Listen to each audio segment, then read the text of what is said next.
Hello friends, welcome to JavaFx GUI tutorial. Now you are at part 2 of the subseries ChoiceBox. In this video, we will add a label next to the choice box. Then we will report the selection change. So here the choice box exposes selected item property. So once you make a selection, the selected item property will hold whatever is the item selected, that is referenced by this selected item property.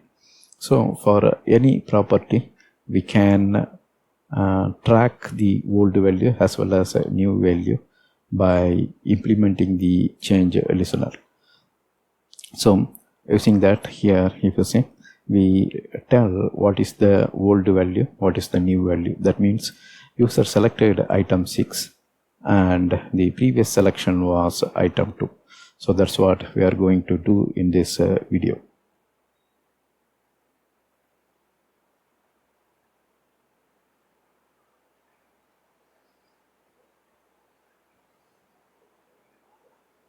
So here if you see, we construct a label and we add it to our flow pan control.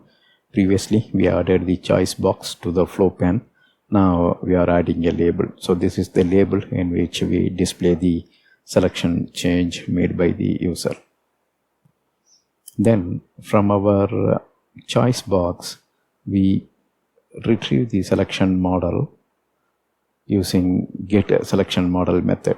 So our choice box is a single selection model choice box. That means you can select only one item from the drop down list, and get selection model will retrieve single selection model. And from this S model, if you see, we are retrieving the selected item property, and on this property we hook a listener, or we add a listener, and we use a lambda expression. So this lambda expression is for change listener. So the parameter for this change listeners are observable. So the list itself, previously we added a list right to the choice box, set data. So the same list you will receive here, and here as part of the selected item property, when the property changes, we will track what was the old value and what is the new value because of the user selection. So both will be reported here, and inside the body we are forming a string, and we make use of old value and new value, and we set that string to our label. So here is the label, right? To the label set text method we provide the string. So here the core concept is any UI control going forward. If you see, we may be having a UI control exposing a property. Say for example, here it is selected item, right? You can also use the selected index property. So selected index will change, right? So if it is a list box, selected index, if you see, from 2 to 4, if previously this is the selected index, and if user selects this item, the index will change, right?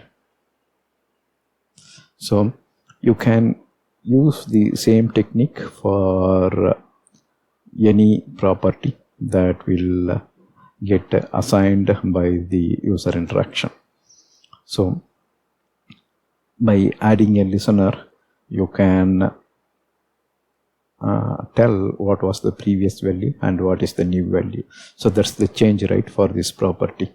So when user makes a selection, so for example from item 2 to item 4, the selected item property will set with item 4. Previously the value was in this property Previously, let's state like this: item 1, item 2, item 3, and item 4. Let's state that this is the selection previously, and definitely selected item will hold this selected item property will hold this item 2. Now when user selects item 4, there is a change in the property. The property previously holds the item 2. Now it is holding item 4. That means it's a change to this property.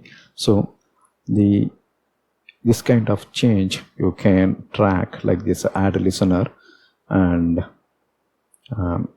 the odd listener will receive list all these items, old value 2, new value 4.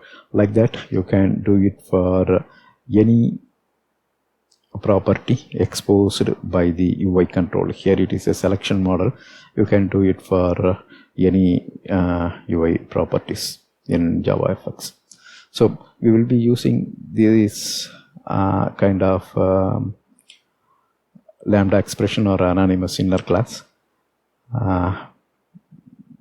many time in the next coming videos when we go with different controls.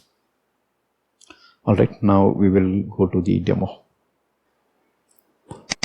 So here if you see, we already created the choice box. Now we will implement the change listener for it.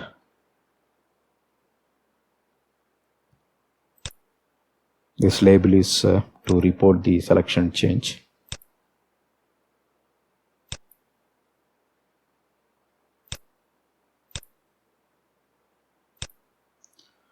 So single selection model is from JavaFX scene control. So ChoiceBox dot get selection model returns the selection model. Next, if you see selection model dot selected item property, and to the return value we are adding the listener, and this is the parameter for the listener, and this is the body. So inside the body, if you see, we are making use of old value and a new value. If you want to do some manipulation with the list itself, here you receive the list also, and if you want to make any modification based on the property change, you can do that also. But here we are simply making use of old and new value, and we are reporting that in the label which we constructed in the previous code snippet. Alright, now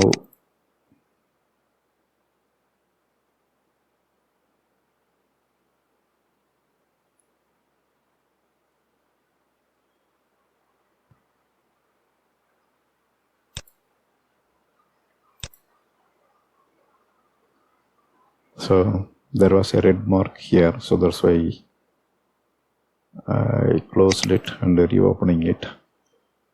Now we will build the project and run it.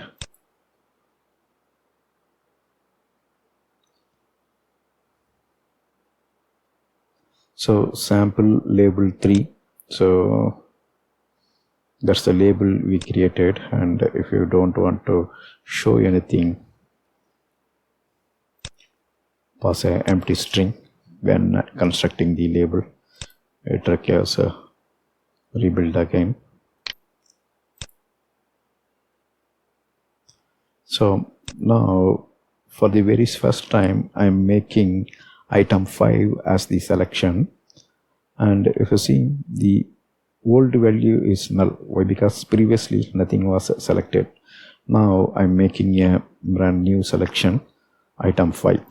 So here old value is null and new value is item 5. Now I am selecting item 9. So this time old value will be 5 and new value will be 9. Here you can see old value item 5, new value item 9. So this is the way you can track the selection change on the choice box. So just now you saw the demo. That's all here in this video. Thank you for watching. Bye.